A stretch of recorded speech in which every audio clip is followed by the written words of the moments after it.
Olá, seja bem-vindo a marcoteles.com.br e a missãobatista.com.br. Hoje eu quero conversar com você sobre uma polêmica que surge já há algum tempo e que algumas pessoas tentam até criar polêmica para divulgar esse tipo de doutrina errada, né? Quer dizer que o nome de Jesus, o correto seria Yoshua, né? Que seria o nome em hebraico. Primeiro nós precisamos entender a origem dessa questão, se o nome de Jesus correto seria Yoshua ou se isso faz realmente diferença. Chamar Jesus pelo seu nome hebraico e não pelo nome que costumamos chamar como gentios, que é Jesus, Jesus ou Yesu em outros idiomas, né? Será que o nome de Jesus tem que ser chamado realmente como Yoshua, como dizem alguns? Bom, primeiro nós precisamos entender a origem dessa alegação de que deve-se usar o nome de Jesus como Yoshua. O apóstolo Paulo, especialmente lá em Gálatas, você já vai ver que ele já lutava contra algumas pessoas que eram judaizantes, eram judeus que queriam transformar os gentios convertidos ao cristianismo em uma seita judaica, né? Lá em Atos também você encontra Paulo evangelizando vários judeus, vários gentios, melhor dizendo, e cria-se um conselho, inclusive, para se definir se os gentios deveriam fazer o que os judeus faziam. E descobre-se, né, define-se pela revelação de Deus e pelo conselho de Deus, inclusive, que os judeus não deveriam, os gentios, melhor dizendo, não deveriam fazer os rituais dos judeus, não deveriam agir como judeus. Mas essa coisa permaneceu por muito tempo. Quando mataram Jesus, quem matou a Jesus foram os fariseus, né? Fariseus e saduceus, essas seitas, esses partidos judaicos. Eram partidos porque eles tinham conotação literalmente política. Eles não eram exatamente somente uma questão religiosa, mas era uma questão política. Especialmente os fariseus, eles surgiram no período do exílio, exatamente porque Deus levou o povo para fora, porque o povo não tinha zelo com a palavra de Deus, não tinha zelo como povo, com se entender como povo de Deus. Sendo que os judeus no exílio, eles aprenderam que eles precisavam se unir como povo e como povo de Deus. Daí criaram a sinagoga, porque tinham destruído o templo naquele período. Entretanto, eles fizeram outra coisa errada. Começaram a entender que ser povo de Deus era uma questão política e não espiritual. E assim surgiram os fariseus, e por isso os fariseus eram contra Jesus, e tanto que levaram Jesus até a cruz usando Pôncio Pilatos para isso. Os fariseus contrários a Jesus porque esperavam um Messias político e não a Jesus Cristo.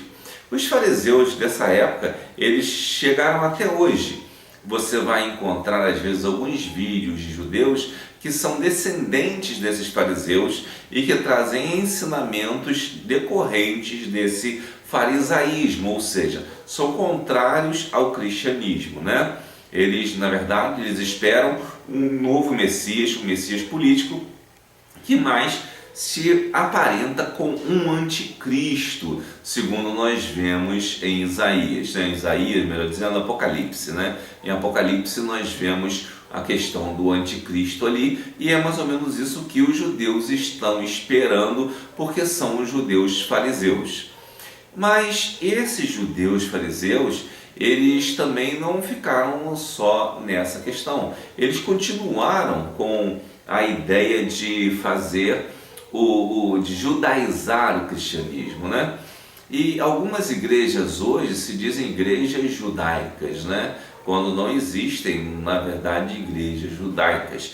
As igrejas, elas são organizações que podem ter judeus, né, dentro delas, mas não devem seguir aquelas normas dos judeus.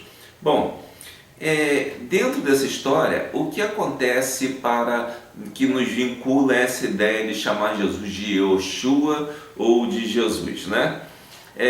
Dentro do farisaísmo, criaram um tipo de doutrina, né? que é esoterismo, que é uma coisa oculta chamada Cabalá, né? Pela Cabalá é como se fosse uma astrologia, uma coisa do tipo que usa a Bíblia de forma errada. Usa a Bíblia como se fosse um instrumento de adivinhação, coisa que a Bíblia não é. Ela é um instrumento de reflexão e de arrependimento. E para usar na Cabalá, eles usam alguns padrões. E um dos padrões é a própria palavra hebraica e inclusive as letras hebraicas. Para quem não sabe, o hebraico é escrito sem vogais, né? No caso, temos alguns sinais que foram inventados depois que os judeus foram dispersos no ano 70 do primeiro século, né? E ali depois eles criaram os sinais para que o povo não esquecesse como pronunciar. Mas o que acontece?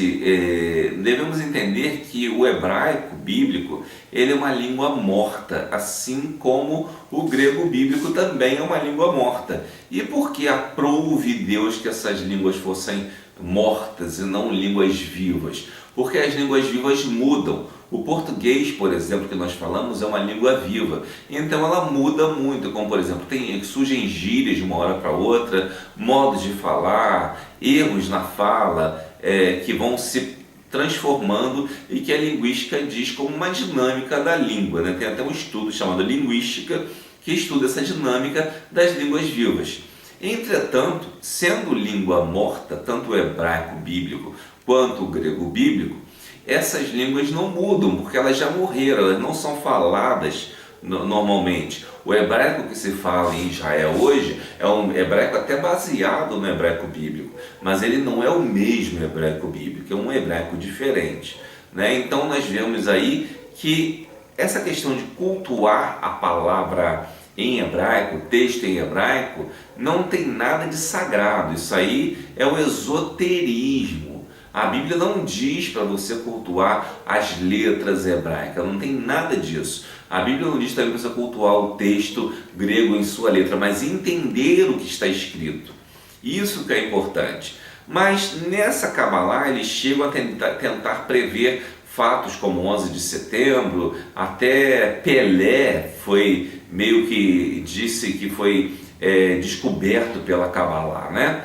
Entretanto, o sistema que eles usam na Cabalá já foi usado e verificado como pegar um livro Moby Dick, né, de Herman Melville, se não me engano, e aplicaram as mesmas regras, o mesmo procedimento que usavam para a Cabalá, para procurar alguns tipos de combinações que pudessem ser consideradas como previsões de alguma coisa. E em Moby Dick também conseguiram encontrar. Por quê? Porque o sistema que eles usam é um sistema flexível o suficiente, assim como todo sistema esotérico, que permite interpretações diversas, certo? Então, quando alguma coisa acontece, você simplesmente liga aquele acontecimento com algum tipo de conotação que possa ser encontrada naquele método que eles usam geralmente. Bom, e daí o que aconteceu? Algumas pessoas, alguns pastores inclusive, começaram a seguir essas ideias esotéricas desses grupos judaizantes. E nisso aí surgiu essa ideia de que se a gente chamar Jesus pelo nome de Yeshua, que é o nome hebraico. Mas isso tem um problema, essa ideia está focada literalmente em esoterismo e não em fidelidade às escrituras. E eu quero ler com você alguns versículos que mostram que é desnecessário você saber pronunciar o nome de Jesus em hebraico. Você tem que saber o que significa o nome de Jesus, saber quem Jesus é, mas não pronunciar o nome de Jesus em hebraico. Preste atenção aqui em Mateus capítulo 1, versículo 21. Fala do sonho de José quando Jesus estava para nascer, Maria encontra-se grávida pelo Espírito Santo. E diz o seguinte: e dará à luz um filho e chamará o seu nome Jesus, porque ele salvará o seu povo dos seus pecados. Quando o anjo está falando com Moisés, ele diz: olha, ele vai se chamar Jesus porque ele salvará o seu povo dos seus pecados. Se você pensar que aqui ele está falando em hebraico, inicialmente para José, e Mateus depois foi escrito em grego, né? e em grego é Jesus, Iesuo ou Iesuon, né? Então tem diferenças, porque em grego não dá para traduzir do grego para o hebraico o nome. Por quê? Mais um detalhe aqui, sem querer desviar muito, mas no grego os nomes são declinados. Por exemplo, em português nós declinamos, né, os verbos de modo geral, mas no grego também são declinados os substantivos. Então, um nome jamais poderia ser transliterado perfeitamente para o grego, porque ele teria que ser declinado. Então, não existia essa possibilidade. E para declinar, ele teria que seguir a forma da língua grega. Só que Yeshua estava muito fora do formato da língua grega. Por exemplo, o termo shi não tem no grego, tem ki, né? Ou coisa parecida, mas o shi não tem. Então, é uma letra que, pelo menos hoje, não temos. Temos o S, que é o Su, né, de Jesus, Jesus, né, o Yesu, ou Yesuon, como pode-se pensar, mas não havia o Yeshua, não tinha como traduzir isso, como transliterar isso. Transliterando, trazendo para o grego, teria que trazer adequando ao grego. Então, por isso que é diferente. Você vai encontrar Jesus em grego, mas você não vai encontrar Jesus realmente. Por que não encontra Jesus? Porque no grego não tinha a letra J, não tinha letra J, assim como no latim também não tinha a letra J. O latim é uma coisa que é oriunda de algumas línguas posteriores. Por exemplo, o português tem o J, né? E o português, como tem o J, ele aportuguesou Jesus para Jesus, mas aquelas fantasias que esses caras colocam, que seria o nome de um deus qualquer, ou de cavalo, ou coisa, é ridículo, tá? Porque isso tem a ver, na verdade, com a formação e com a estrutura do idioma grego. Bom, voltando ao texto bíblico, ele diz aqui que chamará o seu nome Jesus, porque ele salvará o seu povo de seus pecados.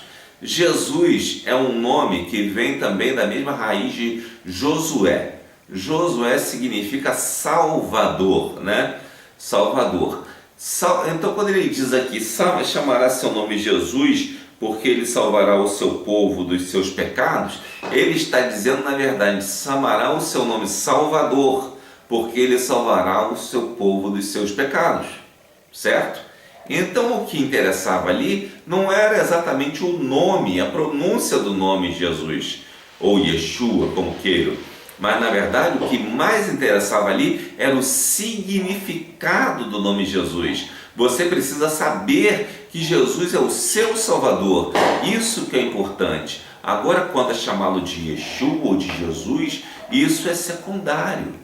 Isso é o secundário. O mais importante é você saber quem é Jesus e quem ele é para a humanidade. Ele é o Salvador. Essa que é a coisa importante.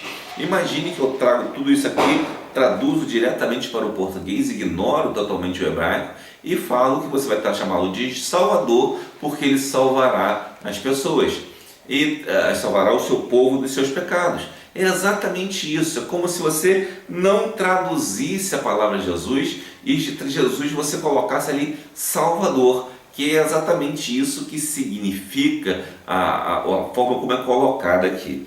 Você vê aí no versículo 22, isto aconteceu para que se cumprisse o que foi dito da parte do Senhor pelo profeta que diz: eis que a virgem conceberá e dará à luz um filho, e chamá-lo-ão pelo nome de Emanuel, que traduzido é Deus conosco. Ou seja, Mateus aqui, ele traz também, falando mais para os judeus, e traz o termo Emanuel, que é usado lá em Isaías, né? E é interessante que quando ele traz o termo Emanuel, ele ainda traduz Deus conosco, ou seja, o que interessa é o que significa, e não o nome em si. Se fosse o nome em si, ele diria: eu decoro esse nome porque esse nome é poderoso, é uma palavra mágica. Não, você pensar que o nome de Jesus é uma palavra mágica é heresia, é você partir para algum tipo de magia ou coisa desse tipo. O nome de Jesus, se é Jesus, se é Jesus, se é Jesus, ou seja como Jesus, como for pronunciado, né, ou até mesmo Yeshua, não é o mais importante. O mais importante é você saber o que significa o nome de Jesus. E o nome de Jesus significa salvação dos pecados, aquele que salva dos pecados. E se você estiver preocupado com isso e se importar com isso, isso será a melhor coisa que você poderá fazer na sua vida.